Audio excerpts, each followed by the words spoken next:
a bit in pieces, but here we are. We're going to keep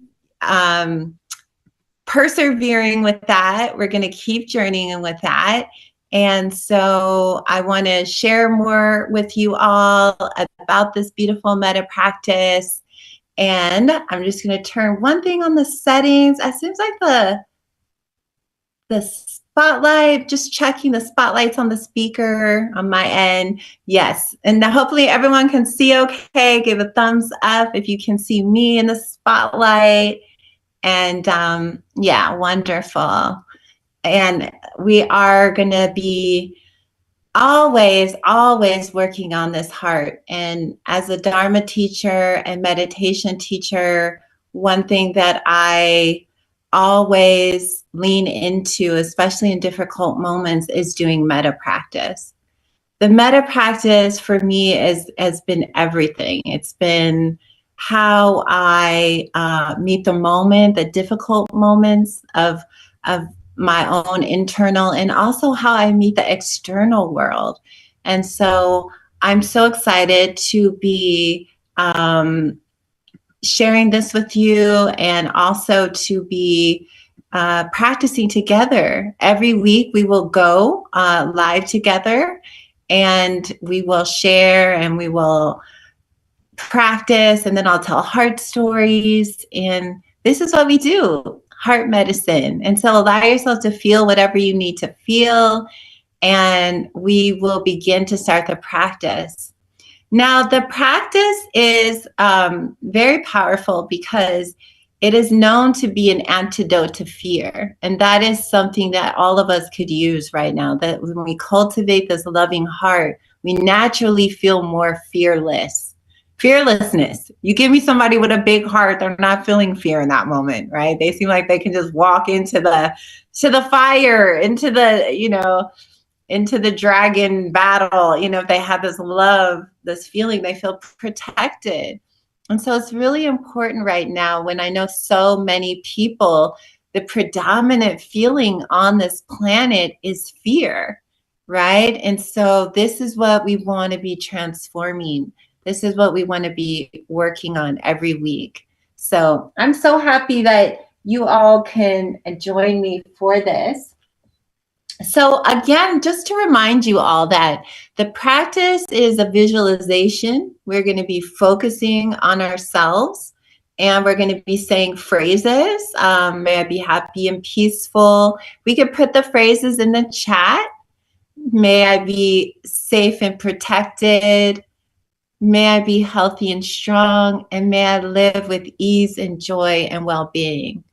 Okay, so the practice is truly a visualization, and then it's also the recitation of these phrases over and over, right? Over and over, over and over. And we're going to focus on ourselves, right? So we visualize ourselves, and just as if you're looking right into the Zoom camera, right? You're looking into the Zoom camera, you're seeing yourself, you're wishing, you're sending this good energy, and the mind will wander all over as it does. So the goal is just to keep coming back to the visualization of yourself in those beautiful phrases, okay, over and over. It's like I always use this analogy of planting seeds in the garden. Okay, where we're just putting the seeds down, putting the seeds down, putting the seeds down. And so we learn, grow, and work through those seeds of love, seeds of compassion. So also, let's see where everybody is. Before we start, I want to say hi to everybody. Where are you from tonight? Let's put your city. I love when I see people from all over. All the states. We saw people still coming in too. So I see North Carolina, LA. Oh, just sending so much love to all of you. I know so many of us feel heavy and fatigued. We're still some frozen, some of us in shock. Maybe some of you feel joy. I won't make any assumptions, but I know for a lot of us, the first thing people talked about was this heaviness and this pain in the heart. So welcome everybody. Yeah, I like to see where everyone's coming in from. And also remembering before that we start that there is the law of resonance, right? When two or more people are gathered, they create a frequency, right? And even this virtual world, we are creating our own frequency by just us practicing this heart medicine practice together. This is for the brokenhearted. This is for feelings of terror. This is actually a treatment program. It's a holistic heart treatment, right? So I want you to think about that as each phrase that you say, you're really trying to connect with that kindness for yourself. The whole goal is to send friendliness to yourself. Right. So just do your best. Yeah. From Arkansas. Wow. I love it. I love that I'm here in the South. So here I am live in Atlanta, and I'm just a couple of blocks from Freedom Park, Dr. King's house, the memorial site of the great Civil Rights Museum here. And just, yeah, it just feels really special to always be also live, from Georgia, sweet Georgia.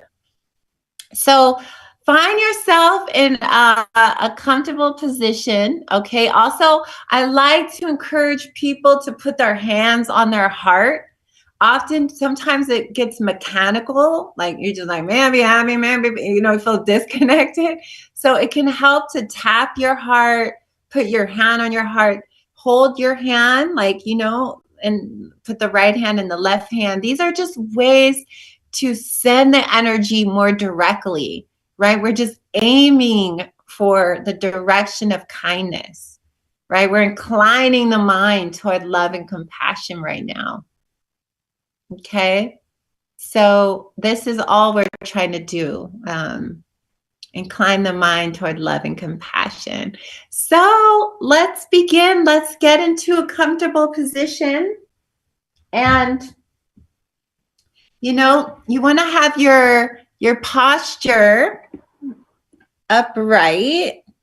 It's funny how our posture, each time we come to practice, our posture might be a little bit different, but just relaxed but upright. Lying down, I always say, is dangerous. I don't, unless there's an injury, I kind of say try not to, because usually people go unconscious even under the best intention, right? We're just tired. So you want to try to, even if you're leaning against something, great, but we want to try to let the heart flow, right? Uncontracted here. So let's just start by closing the eyes and taking a big breath in and a big breath out.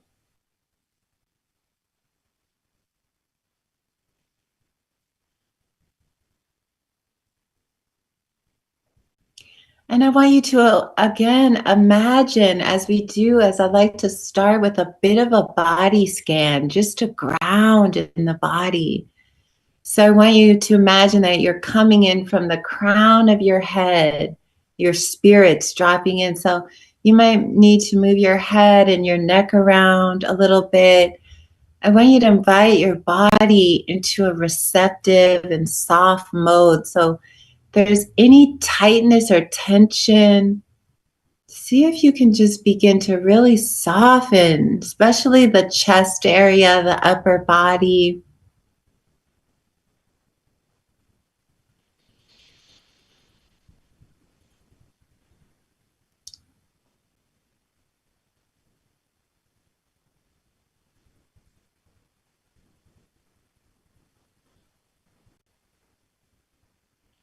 And softening your arms and your face and your jaw.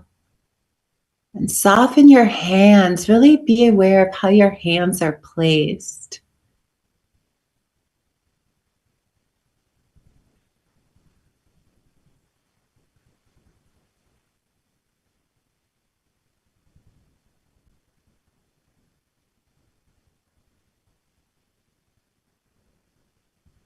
And now bring your awareness to the center of your chest and just take some breaths in and out through the heart. Imagine it's coming straight in and straight out. And breathe on the inhale. Let's breathe in the word peace on the inhale and breathe it out.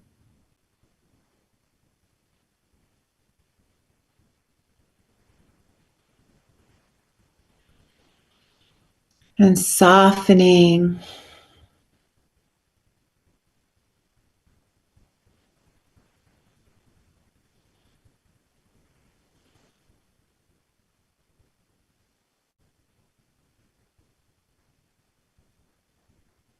And bring your awareness now deep into your belly and take some deep belly breaths. And really centering your awareness in your body. We have to bring our attention inward. So as you breathe in and out of the belly,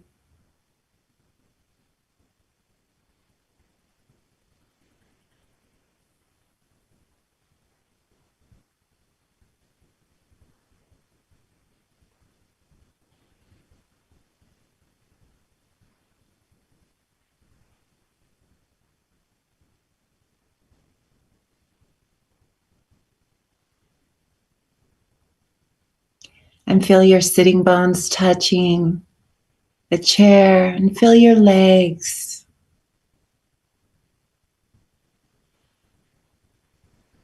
your feet, just getting a sense of your whole body.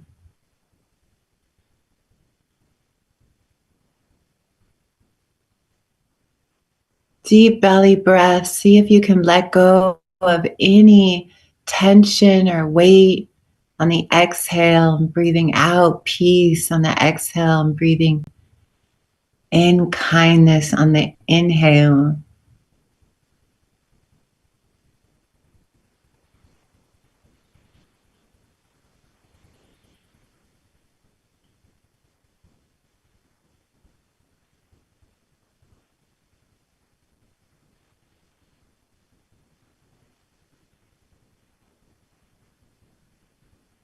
And now let us start with the phrases as we feel into the heart center with a soft belly. Allow yourself to get an image of you looking in the mirror right now, or just an image in your mind. Maybe you have a photo that you love. Use your inner visualization to just see yourself in this moment, or put your hand on your heart. And as you hold this image of yourself, we'll begin by just bringing the phrases into our awareness and beginning to recite them as we hold the image of ourselves. May I be happy and peaceful.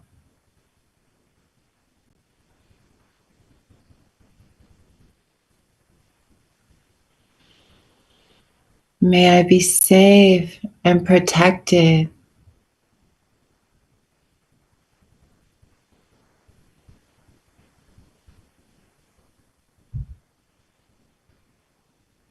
May I be healthy and strong in this body.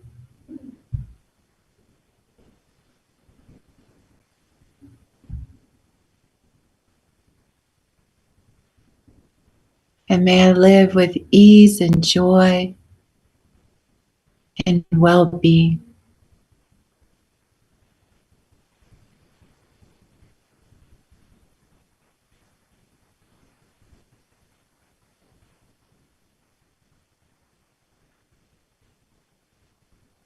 And so softening in your body, in your heart, in your belly.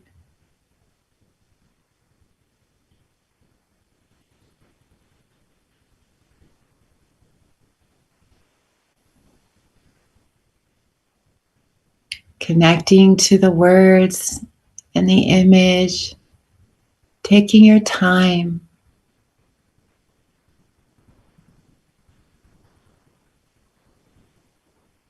May I be happy and peaceful.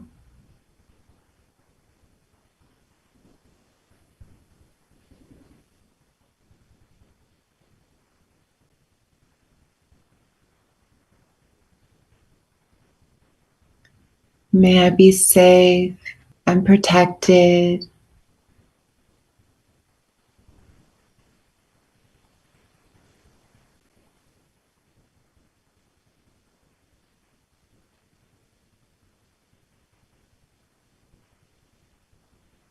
May I be healthy and strong in this body.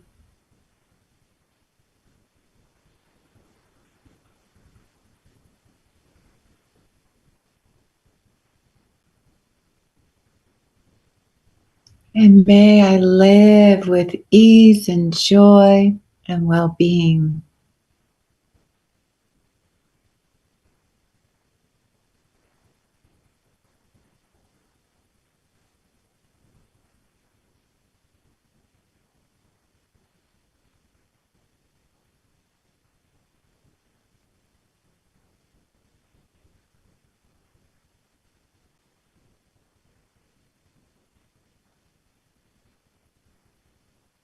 Offering each phrase as a gift to yourself.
And keep softening. If you notice tension in your body, relax your belly, soften your hands, or just inclining the mind toward loving kindness. Focus just on ourselves.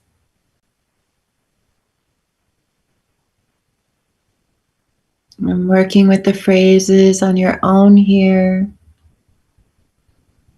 And we pick them up. We try not to put down the practice. We keep going, coming back again and again.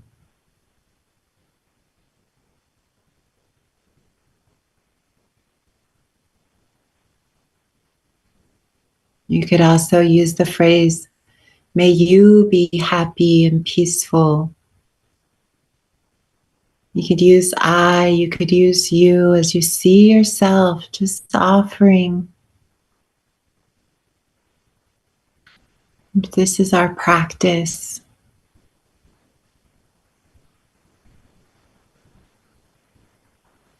May you be safe and protected.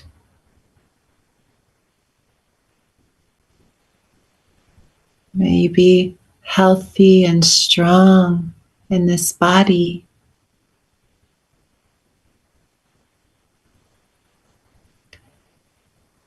May you live with ease and joy and well-being.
Staying connected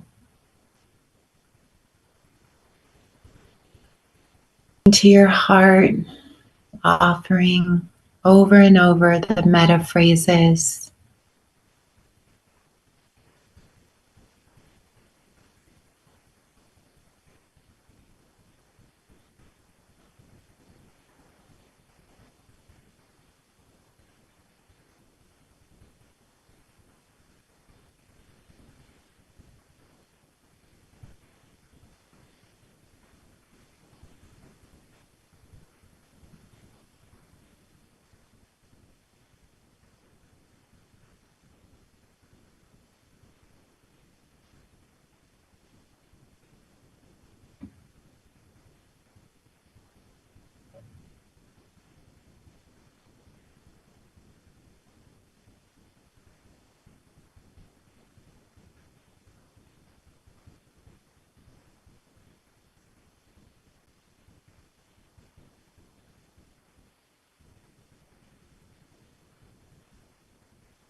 May I be happy and peaceful.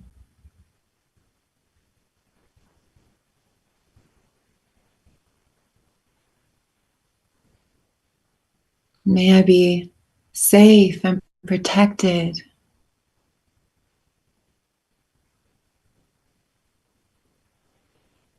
May I be safe and protected wherever I go in this world.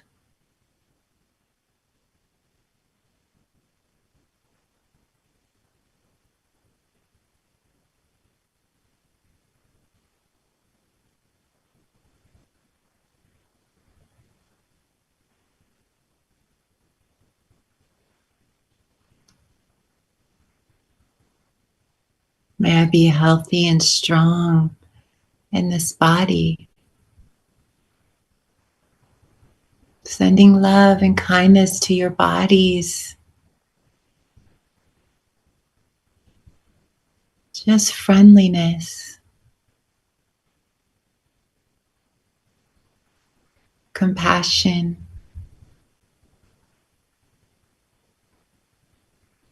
And may I live with ease and joy and well-being.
And come back over and over to the image of yourself.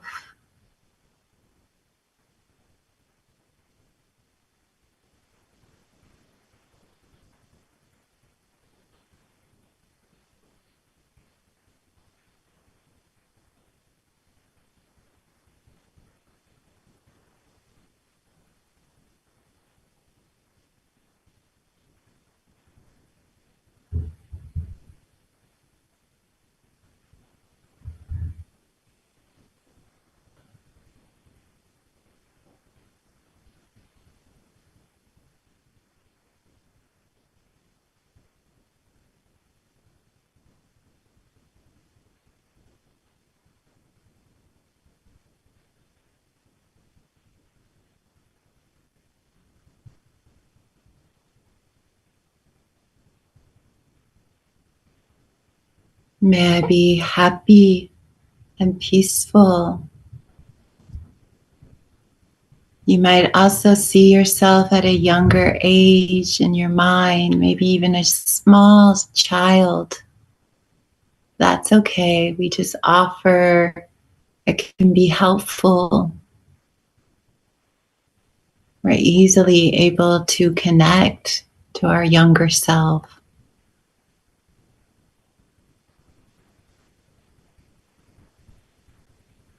May I be happy and peaceful.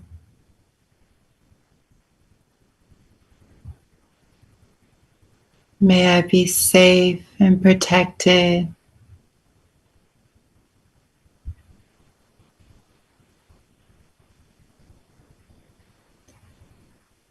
May I be healthy and strong.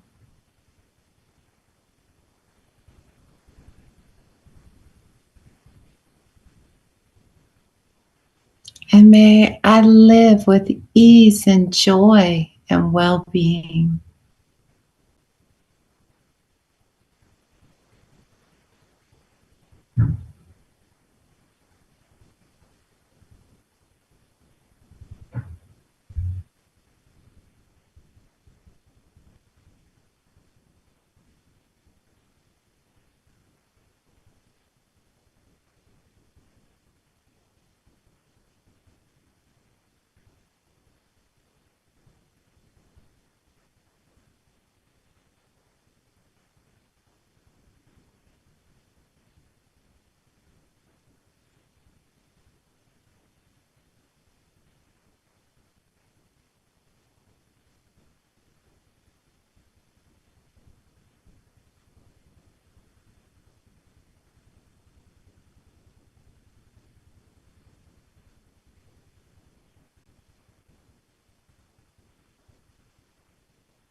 May I be happy and peaceful.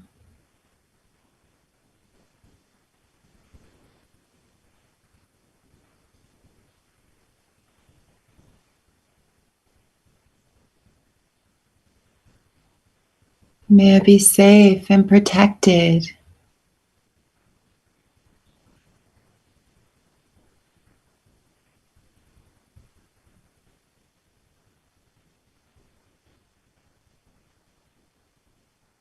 May I be healthy and strong in this body.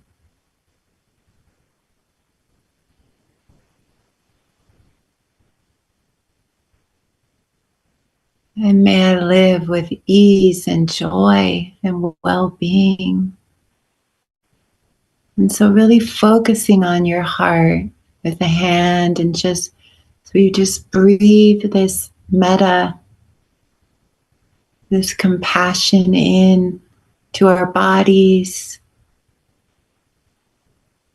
Just notice the effect on your whole system with each inhale and exhale, the phrases,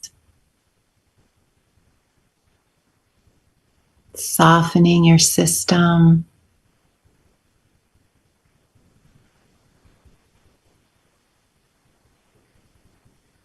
softening the body, the nervous system, the breath.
Breathing in kindness, breathing out kindness.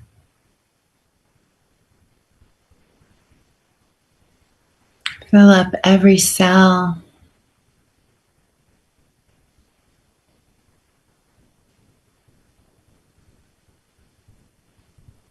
May I be filled with love and kindness.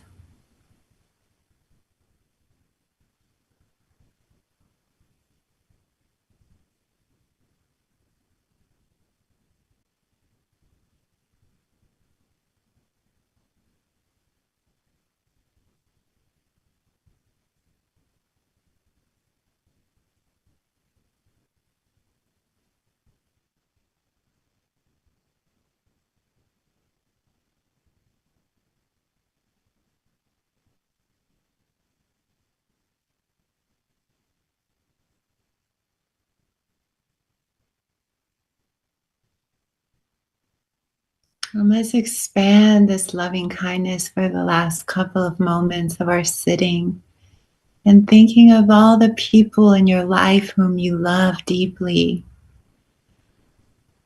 your family and children, loved ones, co-workers, community members. These are our families and our communities. So breathing that in, this prayer, this metta, sending it out. May our families and communities be happy and peaceful.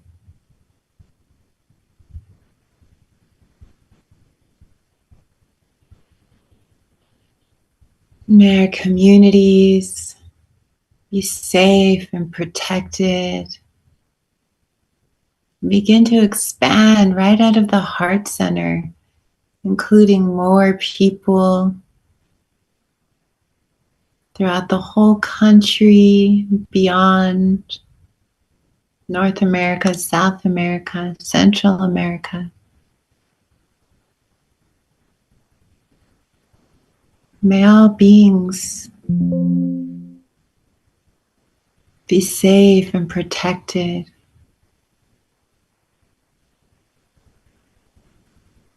Including all forms of life, the animals in the sky and in the ocean and deep in the earth and in the jungles. May all the animals, Mother Earth, Pachamama, be healthy and strong in their bodies.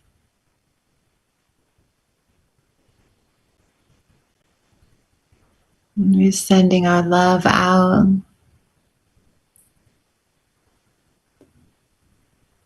including the earth body, our body.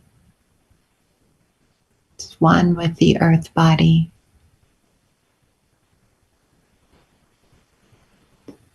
And may all beings everywhere, in all directions, all of creation, live with ease and joy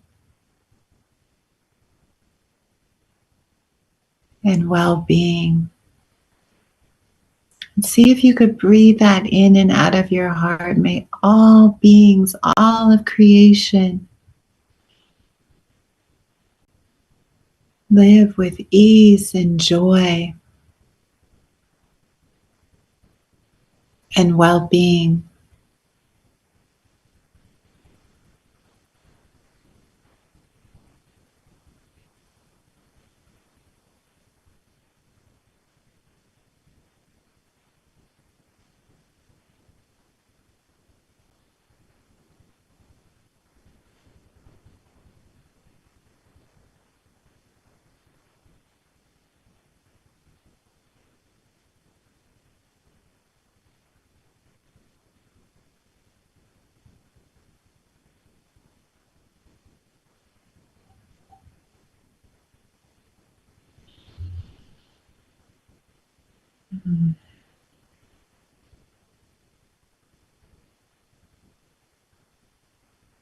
And imagine this great light as it comes in through you on the inhale.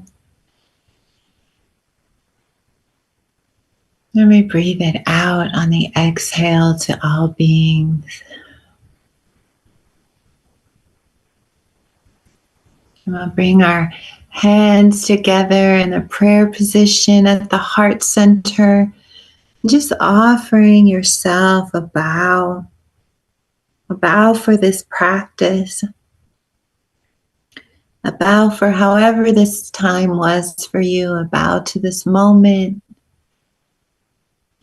in your own beautiful heart, bowing to the goodness that we are. Aho.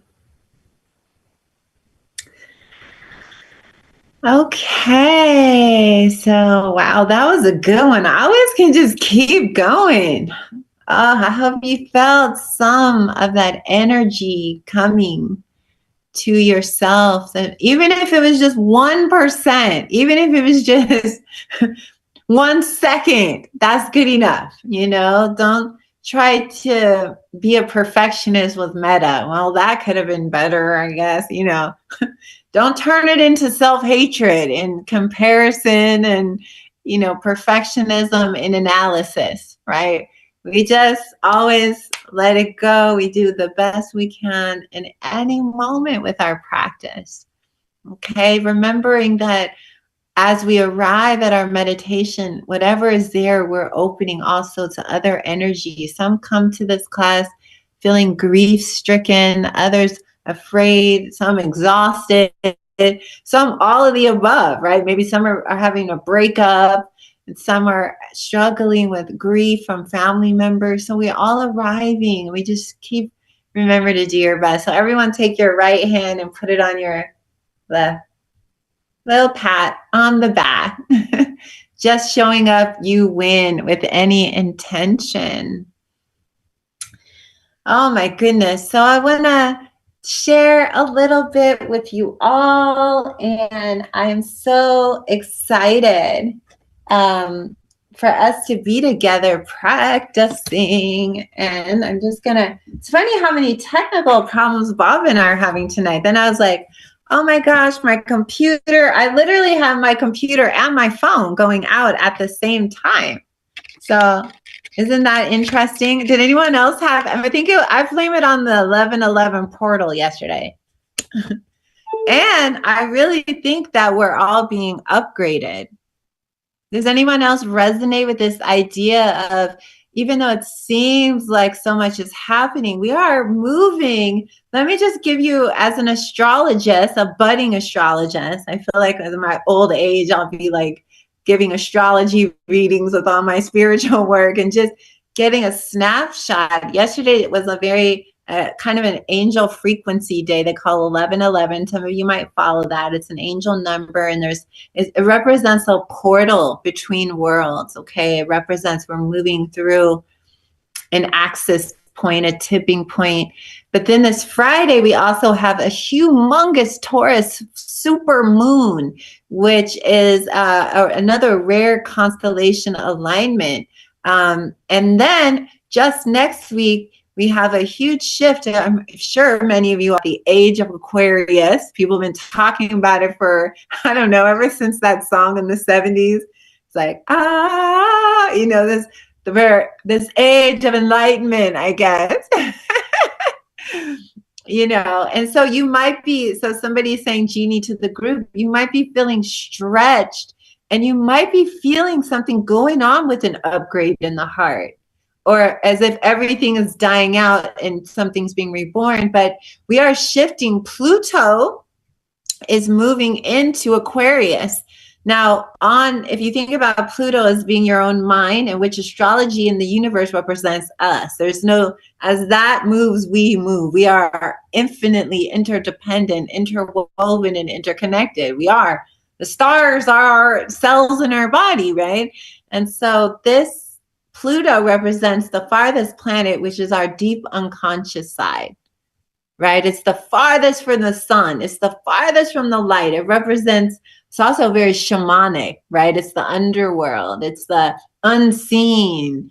And so that planet has been in Capricorn for many years, and now it's moving into Aquarius. So we're moving from earth to air, right? So we're moving from one dimension, which is more solid, heavy, and dense, into another one. And love is a higher frequency. Unconditional love is, for those who feel love. And I want to tell you, and I was thinking about so many stories that I have about being at Spirit Rock. For many years, I was trained there.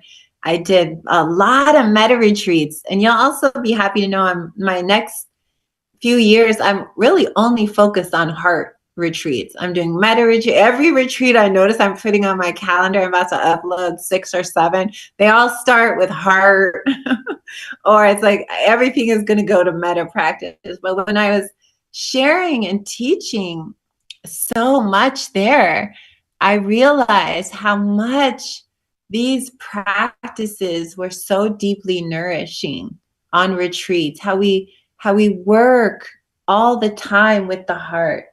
And as we go into the shadow realms, we might think that darkness has nothing in it. We might think it's all gone wrong, which I understand that thought.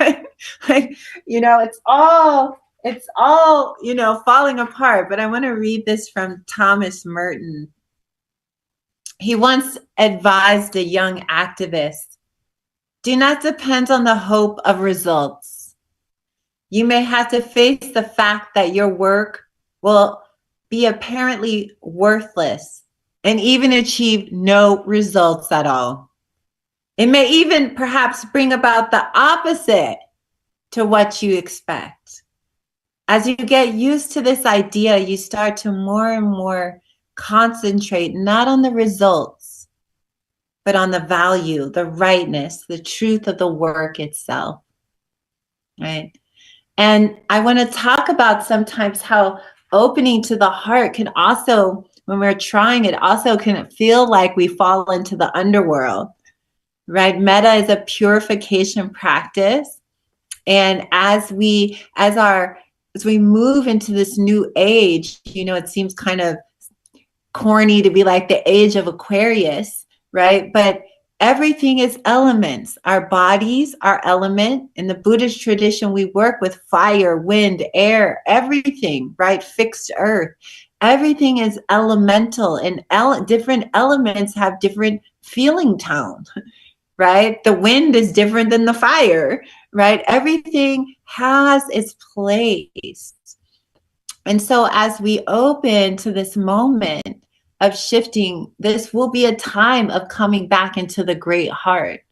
But in some ways, it feels like we need that catalyst, though. When things are all nice and peaceful, no one does metta that much.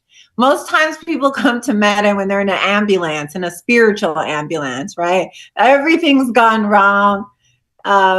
We're desperate, we're alone, we're bankrupt, and I'm not talking just money, I'm talking about emotional bankruptcy. You all know what that means, right? Nothing left in the tank, nothing left in the bank, right? I have nothing, right? I'm hanging on. So sometimes those moments are also metta, right? There's also love, because in a way it's love that's pushing us toward freedom. So the darkness can sometimes be a masquerade for the light. We see things as being heavy and fixed, but what it does is it allows us to rise up, right? It allows a force bigger than us, right? Now we will activate the great heart, right? Because so many people, we'll all be paying attention. We'll all be together in that. So I want to also read you something from Wendell Berry, which this is one of my favorite quotes by Wendell Berry. He says, to go in the dark with the light is to know the light. To know the dark, go dark. Go without sight and find that the dark too blooms and sings and is traveled by dark feet and dark wings.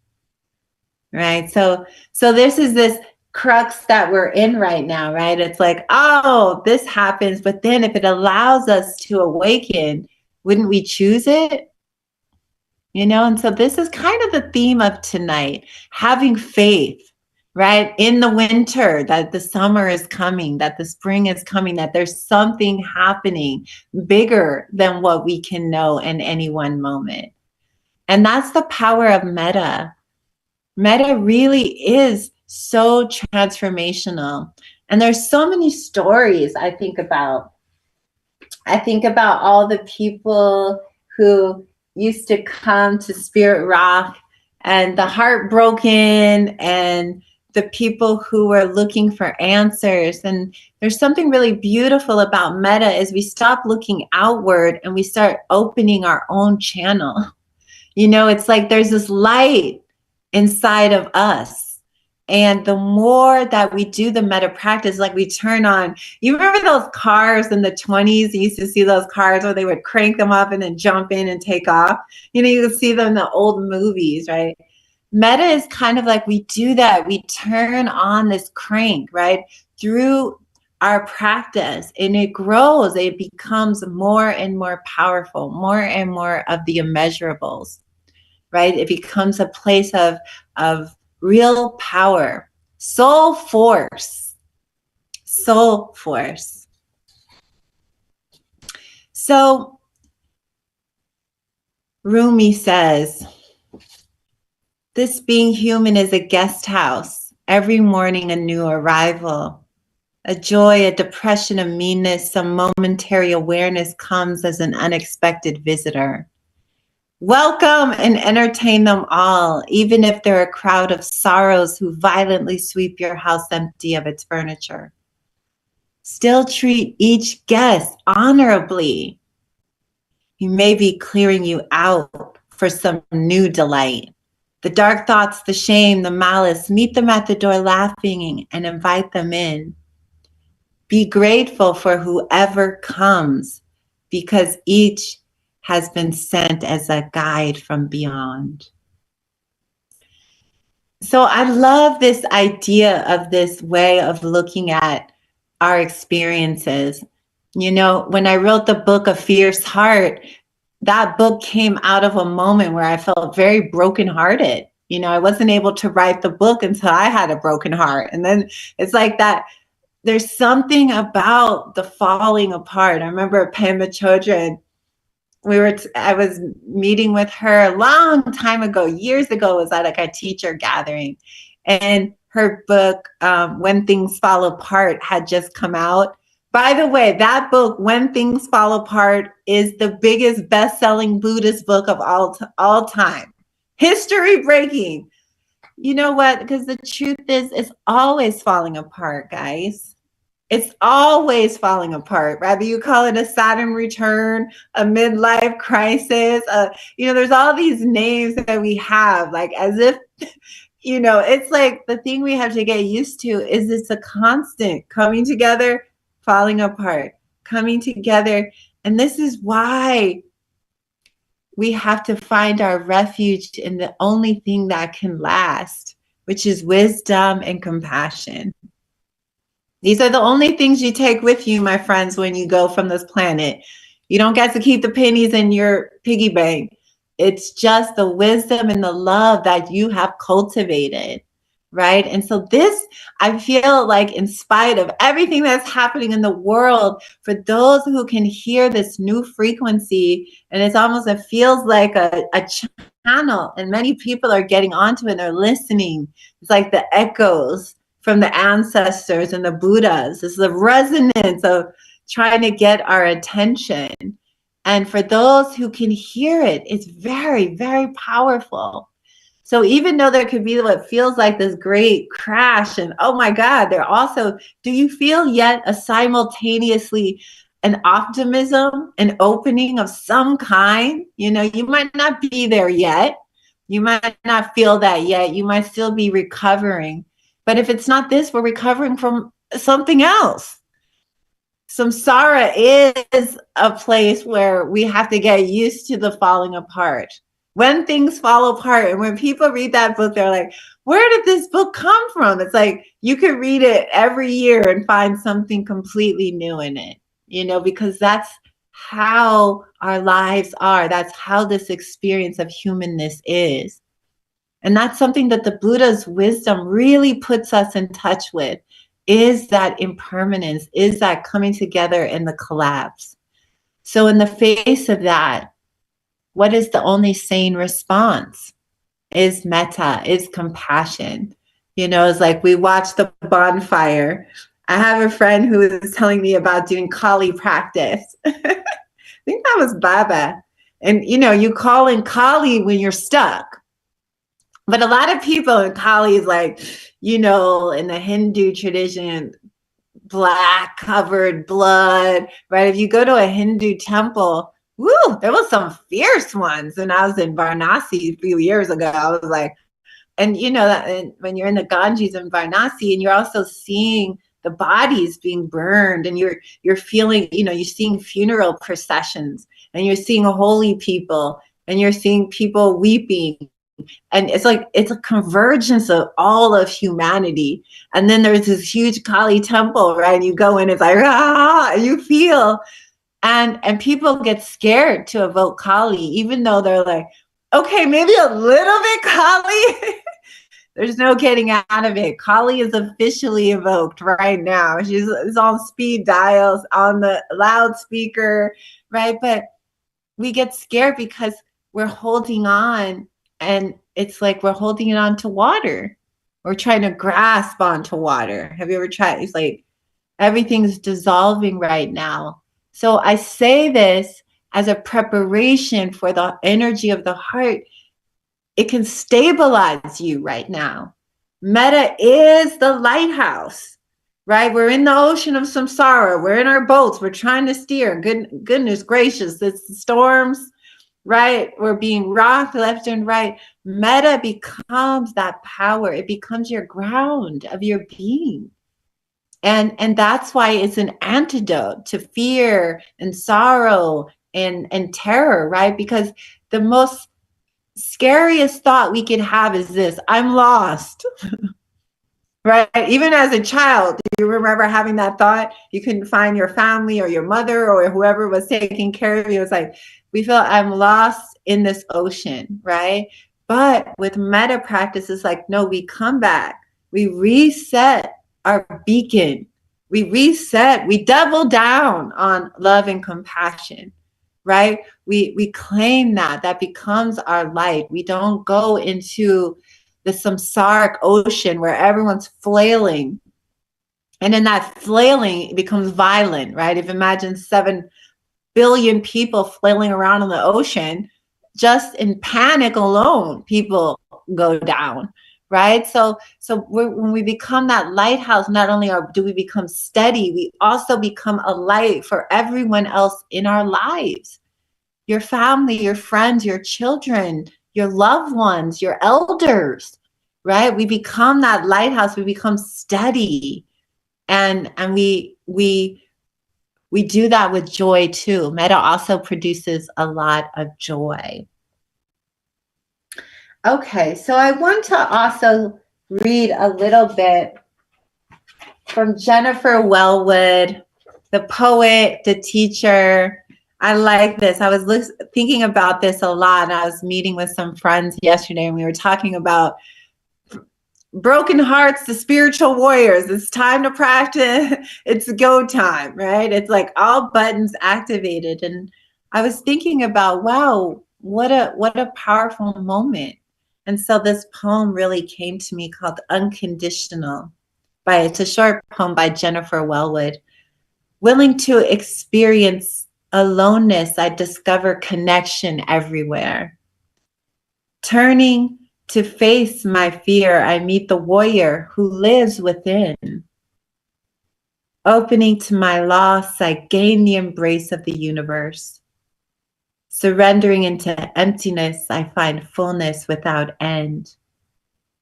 Each condition I flee from pursues me. Each condition I welcome transforms me and becomes itself transformed into its radiant jewel-like essence. I bow to the one who has made it so. We bow to the gods of creation. Can't get much better than this storyline right now, right? We all need a good villain, right? That's the only way the Jedis ever rose up and discovered how a small group could change the world. And this is funny, and it's true in a way, right? And it's funny and it's true. And it's going to call on all of us to call on the heart of wisdom, the heart of love. The heart is so much more powerful than the mind. My mind is a child. My mind's like, but when I drop into my heart, I bring everything. I ask Harriet Tubman, help me access this fierce heart that you had, right? The courage to face death, to face things head on, to face the truth of life, right? With a sort of loving fearlessness. This is, a powerful moment for all of us. So remembering your practice, remembering that metta is a journey, right? That the 3 levels of purification it purifies sadness. So sometimes you might do the practice in waves of grief, right? It also purifies hatred. You might start to do the metta, and all of a sudden you might start getting really grumpy. Did anyone notice that? Like, I hate this. And it's just it's like a purification, because everything, when you say, may my heart be filled with love and kindness, you better be careful. That's like calling Kali, right? Oh, anything in the way of that? It's like, and metta becomes like that pot scrubber, that Brillo pad on the heart. And it can hurt as we melt and we see things about ourselves. We see the hardness. And then the third aspect, of course, is the numbness, right? This pervasive feeling of always being numb. I don't feel. And this was something I saw at Spirit Rock a lot that scared me with people, right? Because I thought if we don't feel our own love and we can't feel empathy, we become violent people unconsciously, right? We trample over all living beings just unaware, right? Where it's like we're like a ghost driver. We're not in our bodies. We're not feeling impact. We're not feeling love. We're not, they say some people don't know how to read a room, right? And they enter in and it's like they blow it up by accident. It's like that. We're not, but we just don't feel it. And we don't feel our connectedness.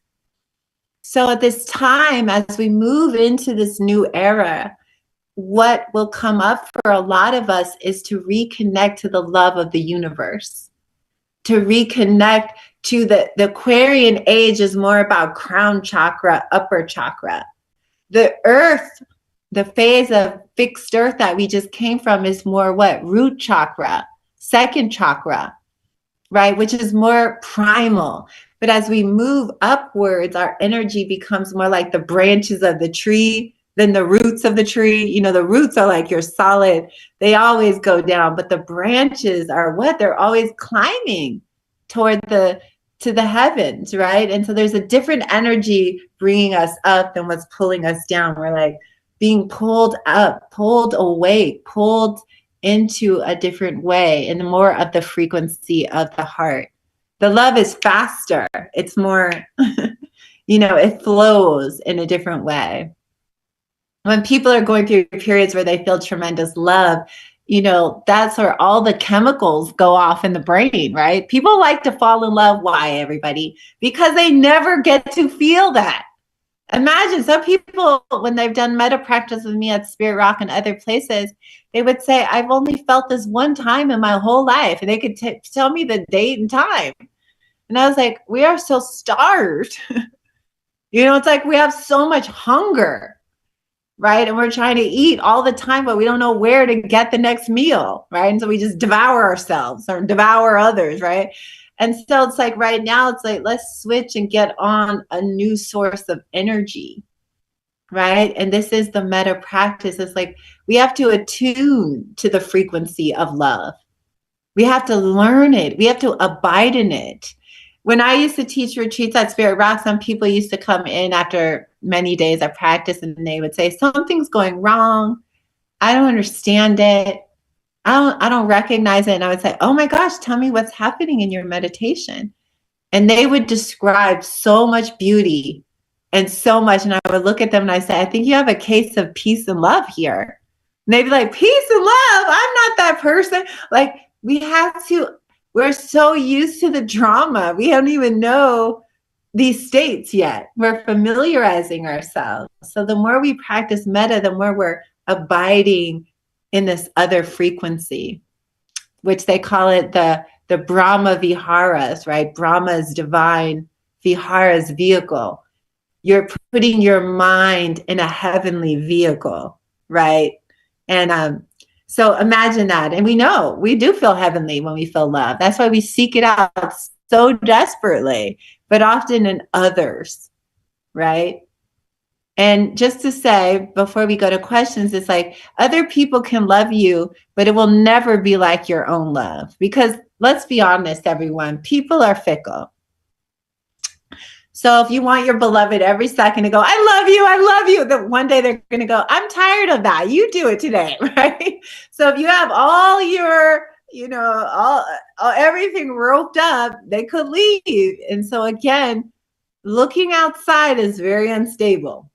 Right? That fluctuates like, highs and lows. That's the in today, gone tomorrow.